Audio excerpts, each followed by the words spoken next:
ज्यादा पावरफुल, ज्यादा डेंजरस भी, नुकसानदायक भी हैं ज्यादा। तो सुनिए फिर उन्होंने कैसे उसकी सिद्धि की थी हमजाद की, मैं बताता हूँ। तो वो चले गए जी अपना जो है, उन्होंने जुम्मे के दिन से शुरुआत कर दी थी। अपने उस्ताद, उन्होंने बताया था जो अपने टाइम में उन्होंने कोई 30-32 साल की उम्र में वो साधना की थी, उन्होंने अपने उस्ताद जी से हुक्म लेके अपना शुरू कर दिया था साधना।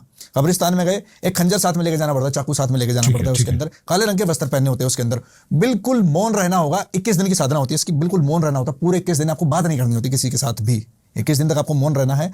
कुछ काले तिल और उड़द लेके जानी होती है आपके साथ में, ठीक है। जैसे ही आप शमशान में, उसमें कब्रिस्तान में आप जाएंगे, कब्रिस्तान में जाते ही मैंने बताया था कि सबसे पहले बिस्मिल्लाह पढ़ा, फिर हजरत सुलेमान को याद किया, वहां बैठ करके फिर हमजाद के मंत्र जब शुरू कर दिए। ओके। हमजाद के मंत्र जब शुरू करने के बाद 21 दिन तक मंत्र जब चलेंगे, 21 दिन साधना चलेगी उनकी, रात्रि के तीसरे पहर में साधना होती है, ठीक है। चुपचाप आप मौन जाएंगे, मौन वापस आएंगे। 21 दिन के बाद जब 22वां दिन आएगा, उस दिन फिर आपको उनका आवाहन करना होता है, उनको बुलाना होता है। अब ये 21 दिन का जो समय है, इस समय में आने वाली जो चुनौतियां उन्होंने मेरे को बताई, उन्होंने ना एक चीज में कमी कर दी थी, एक चीज जो उन्होंने, उनके उस्ताद जी ने जो बताई थी वो चीज भूल गए थे, तो उसका हानिकारक उन पर प्रभाव क्या पड़ा। एक दिन वो मंत्र जप कर रहे हैं, मंत्र जप करते करते करते करते उनके पास से कोई व्यक्ति दौड़ के गया।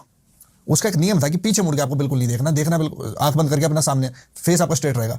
पीछे से कोई व्यक्ति दौड़ के गया, उन्होंने बोला कि मेरे को ऐसा लगा कि बस मेरे प्राण ही छूट गए। उसके बाद बहुत जोर से हवा चलने लगी, चमगादड़ आ गए, चमगादड़ों की आवाज़ रात को सुनाई देने लगी उनको, बहुत सारे चमगादड़ उनके आसपास घूमने लग गए। जैसे उन्होंने आंख खोल के देखा कि सामने से बहुत सारे चमगादड़ आ रहे हैं उनकी तरफ, लेकिन गुरु ने बोला था कि उठना नहीं है।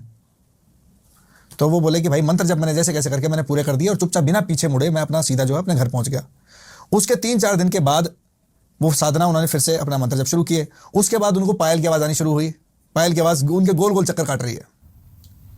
उन्होंने गुरु को बताया, आंख बंद में ये सब कुछ आभास हो रहा है, ठीक है। उनको आवाज़ सुनाई दे रही है, गोल गोल चक्कर काट रही है आवाज़, कानों को तो पता चलेगा कि गोल गोल चक्कर काट रही है कोई चीज़।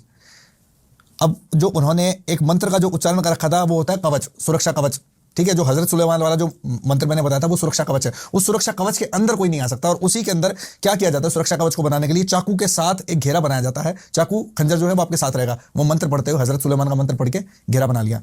उस दिन डाकिनियां उनके आसपास आई, डाकिनी शक्ति उनके आसपास चक्कर काटना शुरू कर दिया।